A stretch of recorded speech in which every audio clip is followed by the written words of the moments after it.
Hi అండి, కోటేశ్వరం టాక్స్కి స్వాగతం అండి. మీరు సింపుల్గా ఇంట్లో ఎలా చేసుకోవాలో త్వరగా అయ్యే బిర్యానీ మీకు ఇప్పుడు చూపిస్తానండి. చూడండి.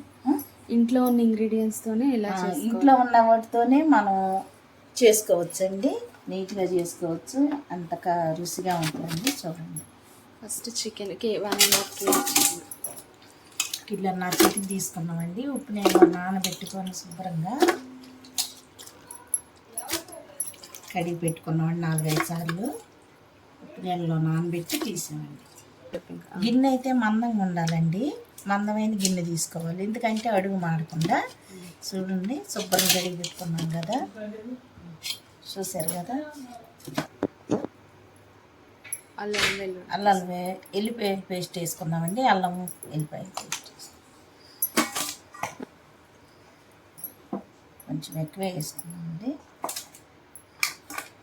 ఉప్పు ఆల్రెడీ మనం ఉప్పు నీళ్ళలోనే నానబెట్టుకున్నాము. ఉప్పు సరిపడా వేసుకున్నామండి. కారం వేసుకున్నామండి.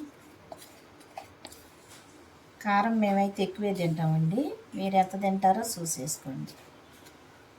పసుపు వేసుకున్నామండి తగ్గమట్టుకి.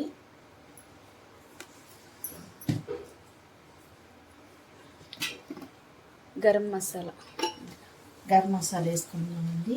అన్నీ పొడి చేసి పెట్టుకుంటాము. ఇలాచి, పట్ట, లవంగాలు అన్నీ కలిపి పొడి చేసుకున్నామండి. వేసుకుంటున్నాం దాంతో అనాసపు, ఇలాచి, ఎందుకంటే అనాస పువ్వు వేసుకున్నామండి. ఇప్పుడు నల్ల ఇలాచీలు 3 వేసుకున్నామండి. 3-4 వేసుకున్నాము. ఈ పువ్వు వేసుకుంటున్నామండి. 2 మొగ్గలు వేసుకుంటున్నామండి. చెక్క వేసుకుంటున్నాము. చెక్క వేసుకున్నామండి. ఇప్పుడు అన్నీ ఒకటేసారి వేసుకున్నాము.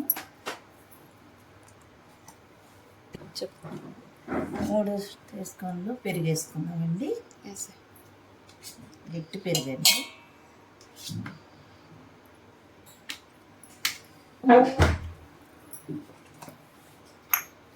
వేసుకున్నామండి. ఆనియన్స్ అండి మంచిగా వేపుకున్నామండి. నూనెలో ఫ్రై చేసుకున్నాము మొత్తం.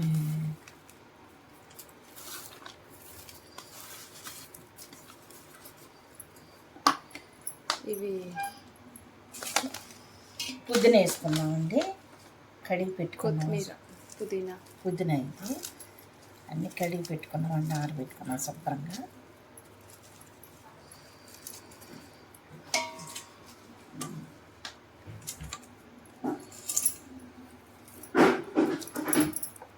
కొత్తిమీర వేసుకున్నాము. కొత్తిమీర కూడా శుభ్రంగా ఇట్లా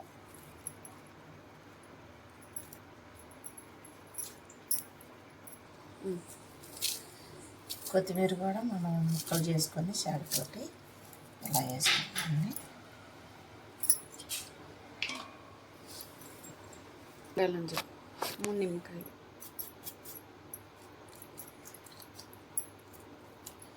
మూడు నిమ్మకాయలు పిండుకున్నామండి. రసము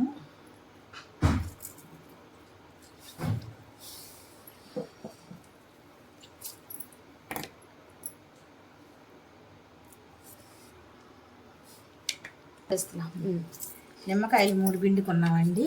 ఇప్పుడు కొంచెం మిరియాల పొడి కూడా వేసుకున్నామండి. ఆకులు కూడా వేసుకున్నామండి. బిర్యానీ ఆకులు కూడా వేసుకోవాలి. బిర్యానీ ఆకులు అండి తుంచేసుకున్నాము. ఇప్పుడు కొంచెం నెయ్యి వేసుకున్నామండి. ధనియాల పౌడర్, కొంచెం ధనియాల పౌడర్ వేసుకున్నామండి.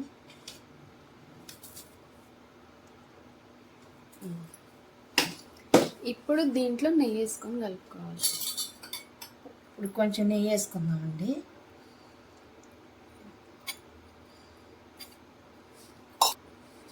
మూడు స్పూన్లు కలిపానండి నెయ్యి, ఎందుకంటే ఫ్లేవర్స్ కోసం అండి.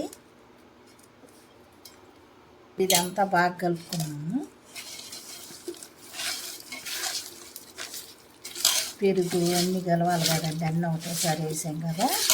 నూనె అయితే కొంచెం ఏడి పెట్టి వేయాలి నూనె. ఇప్పుడు ఇదంతా కలుపుకొని నానబెట్టుకొని ఒక గంట సేపు ఆ లాస్ట్లో నూనె ఏడిపెట్టి వేసుకున్నామండి.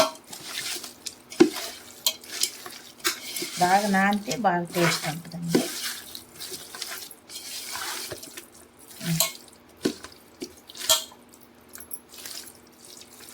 ఇప్పుడు ఆయిల్ కాగబెట్టుకొని దీని మీద పోసుకుందామండి. ఆయిల్ కాగబెట్టుకొని వేడి నూనె దీని మీద పోసుకుందామండి. వేడి నూనె ఇది. ఆయిల్ వేసాం కదా ఫ్రెండ్స్, ఇది మొత్తం కలుపుకోవాలి. ఇప్పుడు ఏడిగా ఆయిల్ వేసాం కదా, ఆయిల్ ఏడి పెట్టుకొని అదంతా మళ్ళీ కలుపుకొని నానబెట్టుకున్నాము. ఒక గంట సేపు నానబెట్టాలా? గంట సేపు నానబెట్టుకున్నాము. ఇవన్నీ కలుపుకున్నాం కదా ఫ్రెండ్స్, ఒక గంట సేపు నానబెట్టుకోవాలి. ఆయిల్ పోసుకుంటారు. ఇప్పుడు ఏడేడి ఆయిల్ పోసాను, బాగా నానిపోద్ది. ఒక గంట సేపు నానబెట్టుకున్నాము. ఇవన్నీ మసాలాలన్నీ మనం కలుపుకున్నవన్నీ కూడా బాగా మంచిగా మసాలన్నీ బాగా ముక్కకు పడతాయి. ఇప్పుడు మనం బాస్మతి రైస్ కడిగి నానబెట్టుకున్నాము. ఇదైతే పక్కకు పెట్టుకున్నాము. ఇది నానబెట్టుకున్నాము. చికెన్ ఒక గంట సేపు నానబెట్టుకున్నాం కదండి. బాగా నానిపోయి ఆయిల్ అంతా పైకి వచ్చేసింది కదా. 80% అన్నం వేసుకొని అది ఇందులో వేసేద్దాం.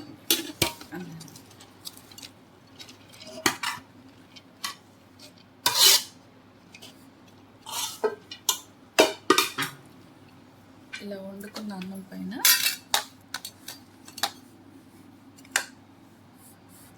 కలర్స్ వేద్దాం.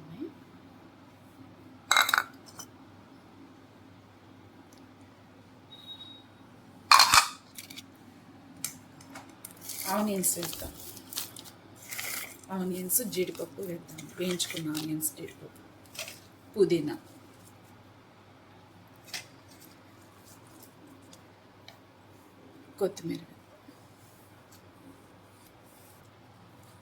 కొత్తిమీర, పుదీనా కూడా వేసి నెయ్యి వేసుకుందండి. ఒక 2 స్పూన్లు నెయ్యి వేసుకుందాం.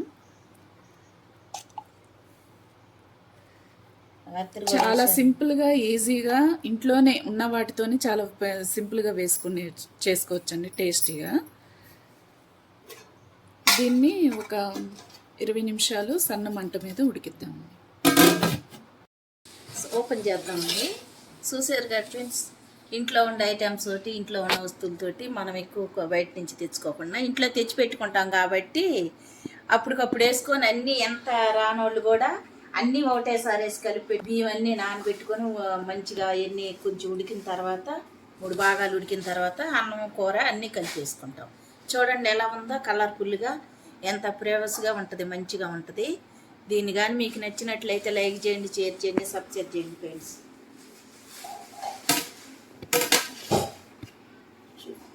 చూపించండి.